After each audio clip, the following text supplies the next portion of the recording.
Hello hi నమస్తే welcome to hit TV. నేను మీ host పండు. ఈరోజు మనతో పాటు అయితే ఒక స్పెషల్ గెస్ట్ ఉన్నారు. అసలు ప్రజెంట్ ఇప్పుడు రీసెంట్గా మనం చూసుకున్నట్టయితే సీజేపీ వాళ్ళు చేసిన ఉద్యమం కానివ్వండి, లేకపోతే వాళ్ళు చేసిన ఉద్యమం వల్ల ఎవరైతే మన ఎడ్యుకేషన్ మినిస్టర్ గారు ఉన్నారో అతను రిజైన్ చేయడం వల్ల వీళ్ళకి వచ్చిన లాభం ఏంటి, అండ్ రానున్న రోజుల్లో సీజేపీ పార్టీ వల్ల రాజకీయాల్లో ఎలాంటి అవసరాలు అనేవి పడతాయా, లేకపోతే వీళ్ళకి ఏదైనా అవసరం ఉండి అంటే వాట్ ఈజ్ వాట్ అనేది మొత్తం మనతో మాట్లాడడానికి ఈరోజు అడ్వకేట్ నరేష్ శుంకర గారు అయితే ఉన్నారు. వాళ్ళతో మాట్లాడి మరిన్ని విషయాలు తెలుసుకుందాం. Hi sir. Hello brother. నమస్తే. నమస్తే. మీరు చాలా రోజుల తర్వాత మీ వాల్యుబుల్ టైం మాకు ఇచ్చినందుకు.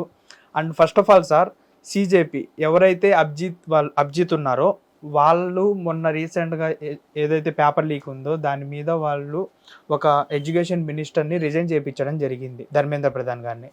అండ్ వాళ్ళు రిజైన్ చేయడం వల్ల, మన ఎవరైతే ఎడ్యుకేషన్ మినిస్టర్ ఉన్నారో వాళ్ళు రిజైన్ చేయడం వల్ల వీళ్ళకి వచ్చిన లాభం ఏంటి, అండ్ రానున్న రోజుల్లో వీళ్ళు రాజకీయ పార్టీలకి ఎలా ఉపయోగపడబోతున్నారు, దీన్ని ఎలా చూసుకోవచ్చు సార్ మనం? ఈరోజు నేపాల్, బంగ్లాదేశ్, మొరాకో, శ్రీలంక, ఎక్స్వైజెడ్ ఈ కంట్రీస్ ఏవైతే ఉన్నాయో ఈ కంట్రీస్ అన్నింటిలో కూడా జంజీ ఉద్యమాలు ఏ విధమైన పాత్ర పోషించాయో మనందరికీ తెలిసిన విషయమే. అదేవిధంగా భారతదేశంలో కూడా జంజీ ఉద్యమము మొదలయ్యింది అని అందరూ కూడా ఈ కాక్రోచ్ జనతా పార్టీకి సంబంధించినటువంటి దరిదాపుగా ఒక నీట్ పేపర్ లీకేజీకి సంబంధించి 30 రోజులకు పైబడి ఢిల్లీలోని జంతర్ మంతర్ వద్ద వాళ్ళు నిరసన కార్యక్రమం వ్యక్తం చేయడం జరిగింది. ఇవన్నీ కూడా మనకు తెలిసిన విషయమే. ప్రధానమైన డిమాండ్ ఏంటి అని అంటే కనుక ఈ కాక్రోచ్ జనతా పార్టీ ఏదైతే కనుక డిజిటల్ మీడియాకి సంబంధించిన పార్టీ అంటే కనుక మరి 29A of the peoples representation of the act ఆ విధంగా ఎలక్షన్ కమిషన్ రిజిస్టర్ అయిన పార్టీ కాదు, only online platform party, digital media platform party. Exactly. So దానికి సంబంధించి అభిజిత్ తిప్కే అని చెప్పని సో అతను పూణేకి సంబంధించినటువంటి వ్యక్తి స్థాపించడం జరిగింది. సో వాళ్ళ ఆధ్వర్యంలో ధర్మేంద్ర ప్రధాన్ గారు అప్పటికి విద్యాశాఖ మంత్రి కేంద్ర సో నీట్ పేపర్కి లీకేజీకి ఆయనే కారణం వహిస్తూ చేయాలని చెప్పని చేయడం జరిగింది. అందులో భాగంగానే కేంద్ర ప్రభుత్వము దిగొచ్చి ఆయనతోటి రాజీనామా చేయించడం జరిగింది. సో చేయించిన తర్వాత వెంటనే ఆ యొక్క నిరసన కార్యక్రమాలను ముగింపు చేయడం జరిగింది. అందరూ కూడా అక్కడి నుంచి డిస్పోజ్ అయిపోవడం జరిగింది. అయితే ఈ యొక్క ఉద్యమాన్ని చూపించుకొని కొంతమంది రాజకీయ పార్టీలు ఇది ఒక ప్రజాస్వామ్యానికి వచ్చినటువంటి ఒక పెద్ద విజయం కింద, గెలుపు కింద భావించడం జరిగింది. సో ఇక్కడ మనం మాట్లాడుకోవాల్సింది ఏంటంటే కనుక జంజీ పాత్ర ఎంత కీలకంగా ఉంది, నిజంగా వీళ్ళు చేసినటువంటి ఉద్యమం కానీ నిరసన కానీ ఏ విధంగా దేశం మీద ఇంపాక్ట్ పడింది, అదేవిధంగా ప్రభుత్వం మీద పడింది అనేది ఇక్కడ పాయింట్ ఫర్ కన్సిడరేషన్. సో ఇక్కడ మనం మాట్లాడుకోవాల్సిన విషయం ఏంటి అని అంటే కనుక ఆ ఢిల్లీ నిరసన కార్యక్రమానికి ఎవరైతే గనక వెళ్ళి పాల్గొన్నారో, వాళ్ళకి ఎవరైతే గనక మద్దతు ఇచ్చారో సోషల్ మీడియాలో కానీ బయట కానీ, అందులో ఎంతమంది ఇప్పటి వరకు ఓటు వేసి ఉంటారు అనేది ఫస్ట్ పాయింట్ నేను చెప్పనా. 90% ఆఫ్ ది యూత్ ఎవరైతే ఉన్నారో వాళ్ళు ఓటు ఇప్పటి వరకు వెయ్యలేదు. నేను ఓపెన్గా చెప్తున్నా కదా, రైట్. సో వెళ్ళిన వాళ్ళందరూ ఎవరు అని అంటే కనుక ఆ వీడియోస్ రికార్డ్ చేసుకొని సోషల్ మీడియాలో లైక్ ఇన్స్టాగ్రామ్ కావచ్చు, ఎక్స్ కావచ్చు, ఫేస్బుక్లో కావచ్చు పెట్టుకొని, ఎందుకంటే కనుక భయంకరమైన హైప్ అనేది రావడం జరిగింది. అవును, ఎగ్జాక్ట్లీ. సో అంటే ఒక యూత్ పబ్స్కి, అదేవిధంగా పార్టీస్కి, అదేవిధంగా లైవ్ కాన్సర్ట్స్కి ఏ విధంగా అయితే కనుక ఇటువంటి వాటికి వెళ్ళి ఎక్కువ మంది మాబ్ ఉన్నప్పుడు ఈ రీల్స్ అవన్నీ చేస్తారో సేమ్ మేనర్లో తోటి అక్కడ ఒక ప్రొటెస్ట్ జరిగితే అక్కడికి వెళ్ళి ఇప్పుడు మనం వెళ్ళకపోతే కనుక మనల్ని యూత్ అనరేమో అని చెప్పని దాన్ని ఒక నిరసన కార్యక్రమం కంటే ఒక ఎంటర్టైన్మెంట్ ప్రోగ్రామ్ కింద చూడటం జరిగింది. దానికి ఎందుకు చెప్తున్నాను అంటే కనుక మనకు చాలా సందర్భాల్లో రీల్స్ రావడం జరిగింది. దాంట్లో ఏంటంటే బీహార్కి సంబంధించిన యూత్ పోలీసులు పెట్టేటువంటి iron barricades along with wheels దాని మీద కూర్చుని దాన్ని జరుపుకుంటా, అంటే ఒక ఎంటర్టైన్మెంట్ గా, అంటే రీల్స్ చేసుకోవడానికి మాత్రమే చేసుకుంటా చేయడం జరిగింది. సో వాటర్ క్యానన్స్ కొడితే రెయిన్ డాన్స్ లాగా వాటర్ క్యానన్స్ లేవా అని చెప్పి మాట్లాడటం జరిగింది. సో ఇక్కడ ఏం జరుగుతుందంటే బ్రదర్, ఈ రోజు ఒక ప్రజా ఉద్యమం అంటే దానికి నాయకత్వం వహించేటువంటి వ్యక్తి ఈ అభిజిత్ ఎవరైతే ఉన్నాడో ఈ జంజీ ఎరాలో ఉన్నటువంటి వ్యక్తి, అసలు ఫస్ట్ ఈ యొక్క ఉద్యమము ఎందుకోసం చేశాడు అనేది పాయింట్ ఫర్ కన్సిడరేషన్. ఈరోజు నీట్ పేపర్ లీక్ అయింది దానికి కారణంగా ఆ మంత్రి బాధ్యత వహిస్తూ చెయ్యాలి. Okay, well and good, I'm with you. అయితే ఓన్లీ ఆ యొక్క మంత్రి రాజీనామా చేస్తే సరిపోతుందా? రాష్ట్రాలకు సంబంధించి రాజస్థాన్లో కావచ్చు, తెలంగాణలో కావచ్చు, కర్ణాటకలో కావచ్చు, అదేవిధంగా అతను ఉంటున్నటువంటి మహారాష్ట్ర రీసెంట్గా. సో పేపర్స్ లీక్ అయినాయి కదా, మరి వాటికి ఎవరు నేతృత్వం వహించి ఎవరు రాజీనామా చేయాలి? మరి ఆ ప్రొటెస్ట్ మీరు ఎందుకు తీసుకోవట్లేదు? ఓన్లీ ఢిల్లీలోనే, ఓన్లీ నీట్ చేసినటువంటి విద్యార్థులే ఇదా? సరే, రాజీనామా చేశారు. రాజీనామా చేసినంత మాత్రాన ఎవరైతే కనుక నీట్ ఎగ్జామ్ రాశారో వాళ్ళు పాస్ అయిపోయినట్టు డీమ్డ్ ప్రొవిజన్ కింద ఏదైనా జీవో ఏదైనా ఇచ్చారా? లేదు. ఈ రోజు క్రిమినల్ కేసు అనేది నమోదు కావడం జరిగింది. సుప్రీంకోర్టు వారు కూడా చెప్పడం జరిగింది, ఆ క్రిమినల్ కేసులన్నీ కూడా విత్డ్రా చేసుకోండి అని చెప్పానని. అదేవిధంగా క్రిమినల్ బ్యాక్గ్రౌండ్ ఉన్న వాళ్ళు మాత్రం కంటిన్యూ చేయమని చెప్పడం జరిగింది. సో మీ అందరి యొక్క లిస్టు వాళ్ళ దగ్గర లేదనుకుంటున్నారా? పోలీసుల దగ్గర. రేపటి రోజున మీరు ఈ రోజైతే కనుక క్రిమినల్ కేసులు డ్రాప్ కావచ్చు, రేపటి రోజున పరిస్థితి ఏ విధంగా ఉంటుంది అది ఆలోచించారా? ఈరోజు అతను ఏమంటాడు, కాక్రోచ్ జనతా అనేది రాజకీయ పరంగా మేము ఒక రాజకీయ పార్టీని ఏర్పాటు చేయడానికి సుముఖంగా లేము, మేము ప్రజా ఉద్యమాల ద్వారానే ఏదైనా సాధిస్తామని చెప్పని అంటున్నాడు ఒకవైపు. ఇంకోవైపు ఏమంటున్నాడు అనంటే కనుక, నా యొక్క ఆకాంక్ష ఏంటి అనంటే కనుక, నేను మా ఊరికి పంచాయతీ ప్రెసిడెంట్గా ఎన్నికయ్యి మా ఊరికి సంబంధించినటువంటి రోడ్లు అవన్నీ వేస్తానని చెప్పని అంటున్నాడు. పంచాయతీ ప్రెసిడెంట్ అనేది ఒక ప్రత్యక్షమైన ఎన్నికల ద్వారానే కదా సాగే ప్రక్రియ. అంటే రాజకీయ పార్టీలకు సంబంధం లేకుండా ఉండొచ్చు పంచాయతీ ఎన్నికలు అనేవి, కానీ ఎన్నికకే కదా అది, అంతే కదా, రైట్? అంటే ప్రజాస్వామ్య పద్ధతిలో పీపుల్స్ రిప్రజెంటేషన్ యాక్ట్ ప్రకారము, స్థానిక సంస్థల ఆ యొక్క మున్సిపల్ యాక్ట్ ప్రకారము, పంచాయతీరాజ్ యాక్ట్ ప్రకారము జరిగేటువంటి ఎన్నికలు. అంటే ఒక స్థిరమైన మనస్తత్వము, ఆలోచన లేనటువంటి ఉద్యమం. అయితే దీన్ని చూసి కొంతమంది అంటారు కదా, వాపుని చూసి బల్బ్ అనుకుంటున్నారు అని చెప్పని, ఆ విధంగా ఏదో సాధ్యపడిపోతుంది అని చెప్పని అంటున్నారు. గతంలో 2015లో గుజరాత్కి సంబంధించి హార్దిక్ పటేల్ అని చెప్పని ఒక వ్యక్తి, ఒక యువకుడు, 21 సంవత్సరాలు ఇట్ సీమ్స్, అతను ఓబీసీ రిజర్వేషన్ గురించి గుజరాత్లో ఒక పెద్ద ఉద్యమాన్ని నడిపాడు. యావత్ భారతదేశం అంతా కూడా ఆశ్చర్యపడిపోయింది. అంటే ఒక యువకుడు, 21 సంవత్సరాల యువకుడు ఇటువంటి ఉద్యమాన్ని తీసుకొచ్చాడని. దానికి సంబంధించి గుజరాత్లో ముఖ్యమంత్రి ఆనందీబెన్ పటేల్ గారిని కూడా మార్చడం జరిగింది, రిజర్వేషన్ కల్పించడం జరిగింది. సో ఆ టైంలో కూడా, ఇది నేను చెప్పేది 2015లో, అప్పుడు ఈ జంజీరా లేదు కదా, అప్పుడు social media exactly social media అంత లేదు కదా, లేనప్పుడే అంతగా ఉద్యమం నడిపించాడు హార్దిక్ పటేల్. అదేవిధంగా కన్నయ్య కుమార్ ఢిల్లీ జేఎన్టీయూ అంటే జవహర్లాల్ నెహ్రూ యూనివర్సిటీలో, ఢిల్లీ యూనివర్సిటీలో ఒక విద్యార్థి నాయకుడి కింద పెద్ద ఉద్యమాన్ని లేవనెత్తడం జరిగింది. సో ఏం జరిగింది, అప్పుడు కూడా ఈ సోషల్ మీడియా, ఈ జంజీ మూవ్మెంట్ లేదు. మరి ఆ రోజుల్లో అతను చేయడం జరిగింది. తదుపరి పరిణామాల్లో ఏం జరిగింది, వాళ్ళు ఒక ప్రజా ఉద్యమం, విద్యార్థి ఉద్యమ నాయకుల కిందగానే వచ్చారు. దాని తర్వాత హార్దిక్ పటేల్ అనే వ్యక్తి కాంగ్రెస్ పార్టీలో జాయిన్ అయ్యి ఎమ్మెల్యే కంటెక్ట్ చేయాలనుకుంటే వయసు సరిపోలేదు అని చెప్పని నామినేషన్ రిజెక్ట్ చేయడం జరిగింది, 20 సంవత్సరాలు లేవు అని చెప్పని. దాని తర్వాత బీజేపీలో జాయిన్ అయ్యి ఇప్పుడు ఎమ్మెల్యేగా ఉన్నాడు. కన్నయ్య కుమార్ కమ్యూనిస్ట్ పార్టీ నుంచి దాని తర్వాత కాంగ్రెస్లో జాయిన్ అవ్వడం జరిగింది, కంటెక్ట్ చేయడం జరిగింది, ఓడిపోవడం జరిగింది. That is a different issue. అంటే ఏ ఒక్క ఉద్యమం స్టార్ట్ అయినా కూడా అది రాజకీయ పార్టీతో మాత్రమే సాధ్యపడుతుంది. రాజ్యాంగం కూడా ఆ రాజకీయ పార్టీల ద్వారా ఏర్పాటైన ప్రభుత్వాలకే పరిపాలన చేసేటువంటి సౌలభ్యాన్ని, హక్కుల్ని కల్పించింది. ఈరోజు తెలంగాణ ఉద్యమం ఉంది, అది ప్రజా ఉద్యమం, రాష్ట్రం కావాలి అని చెప్పని. కానీ ఏం జరిగింది, ఆ ఉద్యమాన్ని ఒక రాజకీయ పార్టీలాగా మలిచి తెలంగాణ రాష్ట్ర సమితి అని చెప్పని కేసీఆర్ గారి నాయకత్వంలో కొట్లాడితే తెలంగాణ రాష్ట్రం వచ్చింది. ప్రజా ఉద్యమం ద్వారానే మొదలైంది, కానీ రాజకీయ పార్టీగా అవతరించింది. సో ఇవన్నీ మనం చూసుకుంటున్నట్లయితే కనుక రాజ్యాంగంలో మన భారతదేశంలో ఏ దేశంలో అయినా సరే ప్రజా ఉద్యమాల ద్వారా, ఈరోజు ఆమ్ ఆద్మీ పార్టీ ఉంది. సో మనందరికి తెలిసిన విషయమే, లోక్పాల్ బిల్లు గురించి అన్నా హజారే తోటి కలిసి అరవింద్ కేజ్రీవాల్ గారు పోరాటం జరిగింది. దాని తర్వాత అది ప్రజా ఉద్యమమే. ఈ ప్రజా ఉద్యమం ద్వారా వెళితే మనం కావాల్సింది చేజెక్కించుకోలేము అని చెప్పని ఆమ్ ఆద్మీ పార్టీ అని చెప్పి ఒక పార్టీ పెట్టి దాని ద్వారా ఎలక్షన్లో కంటెస్ట్ చేసి ఢిల్లీకి సీఎం అవడం జరిగింది.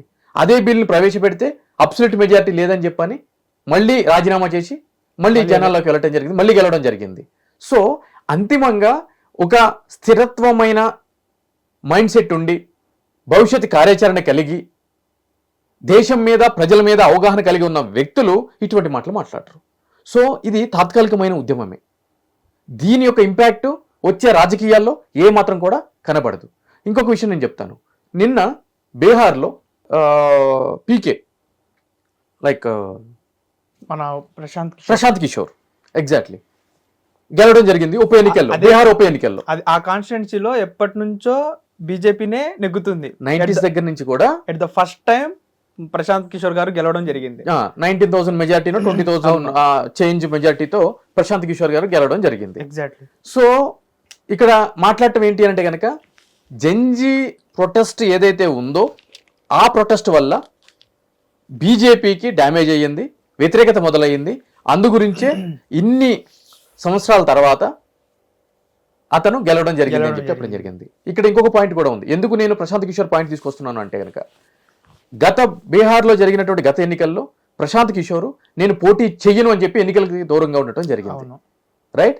అటువంటి వ్యక్తి కూడా రాజకీయాల్లోకి ఎమ్మెల్యేగా వచ్చి ప్రత్యక్ష ఎన్నికల్లోకి వచ్చి కంటెస్ట్ చేసి ఎమ్మెల్యేగా గెలవడం జరిగింది. అంటే ఈ యొక్క స్కినారియో మనం చూసుకున్నట్లయితే, ఈ ఉదాహరణ మనం చూసుకున్నట్లయితే కనుక అంతిమంగా ప్రజాస్వామ్యంలో ప్రజలకు కావాల్సినటువంటి హక్కులు కానీ వాళ్ళ యొక్క సంక్షేమ పథకాలు కానీ వాళ్ళు కోల్పోతున్నటువంటి వసతులు కానీ సౌకర్యాలు కానీ వాళ్ళకి కల్పించాలి అని అంటే కనుక అది రాజకీయాల ద్వారా మాత్రమే, రాజకీయ పార్టీల ద్వారా, రాజకీయ వ్యవస్థ ద్వారా ప్రత్యక్ష ఎన్నికలకు వెళ్ళి గెలిచి మాత్రమే చేసుకోవాలి.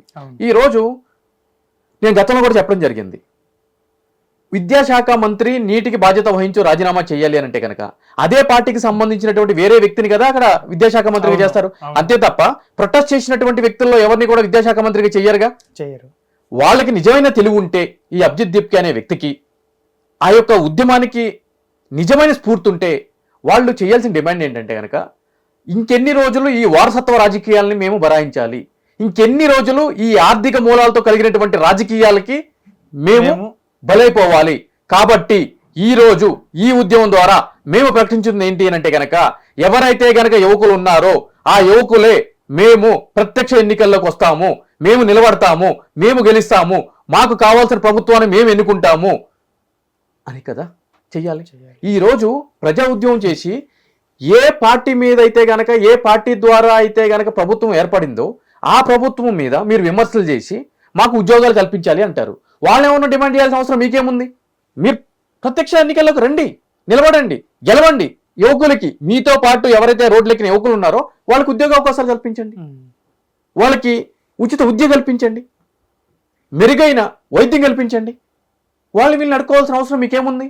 సో అదేవిధంగా ఇతను ఏమంటాడు, అభిజిత్ దీప్కే అనే వ్యక్తి ప్రత్యక్ష రాజకీయాల్లోకి వస్తే సపోర్ట్ చేసిన వాళ్ళ మీద ఈడీ రైడ్లు అయితే, సిబిఐ కేసులు అయితే అంటే నువ్వు చాలా హ్యాపీగా యుఎస్లో ఉండి ఇక్కడికి వచ్చి జస్ట్ కెమెరా ముందు కూర్చుని ఉద్యమం నడిపించి మళ్ళీ వెళ్ళిపోతే సరిపోతుంది. అంటే కేసులు ఇవన్నీ అంటే ఇప్పుడు వరకు ఈ సీట్లో కూర్చున్న ఎవరైతే గనక అధికారంలో ఉన్నారో, ప్రభుత్వాలు కావచ్చు, నాయకులు కావచ్చు, ఏ కేసులు కాకుండా, కుటుంబాలకి దూరం కాకోకుండా, వాళ్ళకి వాళ్ళ యొక్క జీవితంలో అనుభవించాల్సినటువంటి కనీస సౌకర్యాలు అనుభవించకుండానే అవమానాలు పడుతూ ఆరోపణలు ఎదుర్కొంటూ దొంగ కేసులు ఎదుర్కొంటూ కుటుంబాలన్నింటినీ పక్కన పెట్టి ఈరోజు ఇక్కడ ఈ స్థాయిలో కూర్చోవడం జరిగింది. ఎందుకోసం అంటే కనుక ప్రజా జీవితం, ప్రజల కోసం వాళ్ళు ఎన్నుకున్న మార్గం అటువంటిది. నీకు అవన్నీ వద్దు, నీకు కేసులు వద్దు, ఆరోపణలు వద్దు, నీకు మంచిగా ఎట్లా ఎంట్రీ పబ్లోకి వెళ్ళగానే ఎట్లయితే కనుక ఎంట్రీ ఉంటుందో విఐపీ అట్లా ఉండాలి. సో వీళ్ళని చూసుకుని మిగిలిన వాళ్ళు ఎగరటం. అదేవిధంగా అక్కడ మనం చూసాము ఒక యువతి 15 years 16 years మోడీ గారిని చాలా దారుణంగా తిట్టడం జరిగింది, వాళ్ళ అమ్మగారిని కూడా తిట్టడం జరిగింది. దాని తర్వాత వీడియో మనం చూసాము, అక్కడ అందరూ చేస్తున్నారు రీల్స్ కోసం నేను కూడా చేశాము అని చెప్పి. అవును, ఎగ్జాక్ట్లీ. అదేవిధంగా ఎంతో మంది యువకులు మా మీద కేసులు పడినాయి, మా జీవితాలు నాశనం అయిపోయినాయి అని చెప్పి చెప్పడం జరిగింది. అంటే ఈరోజు యువత ఏ విధంగా తయారు అని అంటే కనుక ఒక దిశానిర్దేశం లేదు. ఈ యొక్క జంజీ ఉద్యమాన్ని నమ్ముకుని రేపటి రోజున ప్రజాస్వామ్యంలో పెనుమార్పులు వస్తాయి అని అంటే కనుక అది అబ్సల్యూట్లీ ఫాల్స్. అంటే ఇక్కడ ఒక పాయింట్ యాడ్ చేస్తాను సార్. ఇప్పుడు పోలీసులు కొట్టారు, లేకపోతే రాజకీయ నాయకులు కొట్టిచ్చారు అని అనే బదులు, వీళ్ళు శాంతియుతంగా ధర్నా చేస్తే వాళ్ళు మాత్రం ఎందుకు చార్జ్ చేస్తారు సార్ వాళ్ళ మీదకి? ఎగ్జాక్ట్లీ. శాంతియుతంగా అనేది ధర్నా చేస్తే అభిజిత్ గారు అయితే ఎవరైతే ఉన్నారో, వీళ్ళు శాంతియుతంగా ధర్నా చేస్తే వీళ్ళ మీద ఏ ఒక్కరు కూడా లాఠీ చార్జ్ చేయరు కదా. అంటే వీళ్ళు ఏదో ఒకటి చేయడం వల్లే ఆపోజిట్ పర్సన్ అది రియాక్ట్ అవుతారు కదా. రెచ్చగొట్టే ప్రసంగాలు, రీల్స్, వీడియోలు ఏదైతే గనక రెచ్చగొట్టే అసాధ్యం మాటలు. అనుకుంటామో, అసాధారణంగా ఉంటాయో అటువంటి డిమాండ్లు ఇవన్నీ కూడా ఈరోజు స్వతంత్ర ఉద్యమం మనందరికి తెలిసిన విషయమే. భారతదేశానికి స్వతంత్రం కోసం రావడానికి ఎంతమంది నాయకులు వాళ్ళ యొక్క ప్రాణాలని అర్పించారో మనందరికి తెలిసిన విషయమే. త్యాగాల గడ్డ మీద మన దేశానికి స్వతంత్రం రావడం జరిగింది. ఈరోజు తెలంగాణ రాష్ట్రం కూడా ఎంతోమంది విద్యార్థులు వాళ్ళ యొక్క జీవితాలని అర్పించి, వాళ్ళ ప్రాణాలు అర్పించి ఈ యొక్క రాష్ట్రం గురించి కొట్లాడటం జరిగింది. సో చరిత్ర తీసుకుంటే మార్పు, ఒక ప్రజల్లో చైతన్యం, కావాల్సినటువంటి ఆశయాన్ని సాధించుకునే క్రమంలో ఒడిదుడుకులు, కష్టాలు, ప్రాణ త్యాగాలు లేకుండా ఏది సాధ్యపడలేదు. సింపుల్గా అమెరికా నుంచి వచ్చి అక్కడ కూర్చుని ఉపన్యాసాలు ఇస్తే కనుక కోర్స్ నీ టైం బాగుంది. ఈరోజు అవును, నీ టైం బాగుంది కాబట్టి నువ్వు ఈ రాత్రి సోషల్ మీడియా హీరో అయినావు. ఇది తాత్కాలికం మాత్రమే. ఇది లాంగ్ రన్లో రన్ అవ్వదు, సాధ్యపడదు. దానికి నేను చెప్పాను. హార్దిక్ పటేల్ కావచ్చు, కన్నయ్య కుమార్ సందర్భాలు కావచ్చు. అప్పుడు ఇంకా జంజీర్ లేరు, సోషల్ మీడియా లేరు. అప్పుడే వాళ్ళు ఊపారు. ఈరోజు ఏం జరిగింది? సో కాబట్టి అంతిమంగా ప్రజాస్వామ్యంలో మార్పు రావాలి, మనకు కావాల్సినటువంటి చేయాలి అని అంటే కనుక వీళ్ళందరికీ నేను చెప్పేది ఏంటి అని అంటే కనుక ఫస్ట్ ఓటేయడం నేర్చుకోండి. ఓటేయడం చేత కాదు మీకు. ఎలక్షన్స్ రోజు హాలిడే ఇస్తే గర్ల్ ఫ్రెండ్స్ తోటి మూవీస్కి, అవుటింగ్స్కి, పబ్బులకి, ఓయో రూములకి, హోటల్స్కి తిరగడం చేతనైన మీకు ఓటేయడం మాత్రం డ్యూలీ ఎన్రోల్ అయ్యి ఓటర్గా ఓటేయడం చేత కాదు. నీకు నిలబడిన అభ్యర్థుల్లో ఎవరు నచ్చకపోతే నోటాకి, లేదంటే కనుక నీకు తిరస్కరణ ఓటు హక్కు ఉంటుంది. ఆ నోటా కూడా వేయాల్సిన అవసరం లేదు. జస్ట్ వెళ్ళు, నీ పేరు ఎన్రోల్ చేపి నేను ఈ యొక్క ఎలక్షన్ని రిజెక్ట్ చేస్తున్నాను అని చెప్పని తిరస్కరణ చేయి. ఆ రైట్ కూడా ఉంది నీకు. కానీ ఇవేమీ మనకు చేత కాదు. అమెరికా నుంచి వస్తాం, ఫ్లైట్ దిగుతాం, కూర్చుంటాం. ఈరోజు ఇంకొక న్యూస్ చూస్తున్నాం. అభిజిత్కి ఎంతో మంది మా అమ్మాయిని ఇస్తాం అని చెప్పి అని అంటున్నారు, అది ఇదని చెప్పని. క్రేజీగానే ఉంటుంది, చాలా క్రేజీగానే ఉంటుంది రోజులకి. ఓకేనా, లెట్ అస్ అజ్యూమ్ ఇచ్చారనుకుందాం. అంటే ప్రతి ఒక్క వ్యక్తి కూడా కుటుంబంతో హ్యాపీగా ఉండాలనేది మీరు కోరుకునేది, నేను కోరుకునేది. కానీ కాన్సిక్వెన్సెస్ కూడా మనం మాట్లాడుకోవాలి. ఇచ్చారనుకుందాం, ఈ క్రేజ్ తోటి మ్యారేజ్ చేసుకున్నారు అనుకుందాం. రేపటి రోజున పరిస్థితి ఎట్లా ఉంటుంది? ఇదే వ్యక్తి మీద ఆరోపణలు రావచ్చు, కేసులు పడవచ్చు, జైలుకి వెళ్ళొచ్చు, ఇచ్చేయచ్చు. ఎవరైతే గనక కుటుంబం ముందుకు వచ్చి వాళ్ళ యొక్క అమ్మాయి నుంచి పెళ్లి చేస్తూ ఉంటున్నారో వాళ్ళే మళ్ళీ బయటకు వచ్చి ప్రెస్ మీట్లు పెట్టి మరీ చెప్తారు, వీడు అటువంటి వాడు, ఇటువంటి వాడు అని చెప్పని. సో ఇవన్నీ కూడా తాత్కాలికం, నీటి బుడగలు లాంటివి, ఎడారిలో వచ్చే ఓయాసిస్ లాంటివి. సో కాబట్టి ఎప్పుడైనా సరే, ఎవరైనా సరే యువత రాజకీయాల్లోకి రావాలి అని చెప్పని కోరుకునే వ్యక్తిలో ప్రధానమైన వ్యక్తిని నేను. అందుగురించే సాఫీగా వెళ్ళే జీవితాన్ని, ఆరోపణలు, కేసులు అన్నీ పెట్టుకుని 2023లో ఎమ్మెల్యేగా కంటెస్ట్ చేయడం జరిగింది. దాని ప్రధానమైన కారణం ఏంటి అని అంటే కనుక రాజకీయ వారసత్వము, ఆర్థిక మూలాలు లేకపోయినా కూడా నన్ను అలాంటి వ్యక్తిని చూసి ఇంకొంతమంది రాజకీయాల్లోకి వస్తారు, సమాజంలో మార్పు రావాలి అనే ఉద్దేశంతో రావడం జరిగింది. ఇంత ఉద్యమాలు చేసి మాకు రాజకీయాలు అవసరం లేదు, మేము ప్రజా ఉద్యమాలు చేస్తూ ఉంటే కనుక ఇంపాసిబుల్ థింగ్. ప్రజా ఉద్యమాలతోటి ఏది సాధ్యపడదు. ఆఖరికి మనకి రాజ్యాంగాన్ని రచించినటువంటి అంబేద్కర్ గారు కూడా ఒక పార్టీ పెట్టారు, పొలిటికల్ పార్టీ. ఆ పార్టీ యొక్క గుర్తింపు సాధ్యపడింది అంటే ఆ పార్టీ ద్వారానే ఏదైనా చేయగలము అని చెప్పని. ఉత్తరప్రదేశ్లో బహుజన్ సమాజ్ పార్టీ, కాంచీరామ్ గారు ఈ యొక్క ప్రజా ఉద్యమాలన్నీ చూసుకుంటానే రాజకీయాల ద్వారానే, రాజకీయ పార్టీల ద్వారానే సంస్కరణలు కానీ, మార్పు కానీ సాధ్యపడుతుంది అని చెప్పని పార్టీ పెడితే మాయావతి గారు సీఎం అవడం జరిగింది. చరిత్ర చదవాలి. సరే, ఇప్పుడున్న యువతకి అంత ఓపిక లేదు, కెమెరాల ముందు మాట్లాడేకే చాలా ఇంట్రెస్ట్గా ఉన్నారు కాబట్టి వాళ్ళకి ఎన్ని చెప్పినా కూడా కింద కామెంట్ల రూపంలో వాళ్ళ భావోద్వేగంలో వాడికి అందభక్తుడు, వీడు పేటీఎం, వీడి కుక్క, వీడి నక్క అని అనుకుంటారు. అయితే రోడ్ ఎక్కేటప్పుడే వీటిలన్నిటికి సిద్ధపడే మనం మన యొక్క గొంతుని అనేది పెకిలించడం జరుగుతుంది. సో వాటికి పట్టించుకోవాల్సిన అవసరం ఆవశ్యకత ఏమీ లేదు. సో కాబట్టి యువత ఫస్ట్ చేయాల్సిన పని ఏంటంటే మీరు రాజకీయాలకు వచ్చినా రాకపోయినా అట్లీస్ట్ ఓటైతే కనుక వేయండి. హిట్ టీవీ యాప్ ఇందులో short news, live news, entertainment shows, movies, digital magazines తో పాటు మీ జిల్లా వార్తలను కూడా ఫ్రీగా చూడొచ్చు. ఇంకెందుకు ఆలస్యం, వెంటనే హిట్ టీవీ యాప్ ని డౌన్లోడ్ చేసుకుని ఫ్రీగా ఎంటర్టైన్మెంట్ పొందండి. Hit TV app. Hit TV app. Please download hit TV app. Hit TV యాప్ని ఫ్రీగా డౌన్లోడ్ చేసుకొని ఎంజాయ్ చేయండి. మీకు నచ్చిన ఎంటర్టైన్మెంట్ కోసం హిట్ టీవీ యాప్ ని ఫ్రీగా డౌన్లోడ్ చేసుకొని ఎంజాయ్ చేయండి. హిట్ టీవీ యాప్ని డౌన్లోడ్ చేసుకుని ఆస్వాదించండి, ఆశీర్వదించండి. ఇంతమంది సెలబ్రిటీలు హిట్ టీవీ యాప్ ని డౌన్లోడ్ చేసుకోండి అని చెప్తున్నారంటే ఎంత మంచి యాప్ ఆలోచించండి. అమెరికా అమెరికా అమెరికా అమెరికాలో చదవాలనుకునే వాళ్ళకి విశ్వసనీయమైన పేరు మన శౌర్య consultancy. UK Law 1 Year Masters. UK Law 1 Year Masters. 2 years work permit up to 5 years visa. Contact Saurya Consultancy.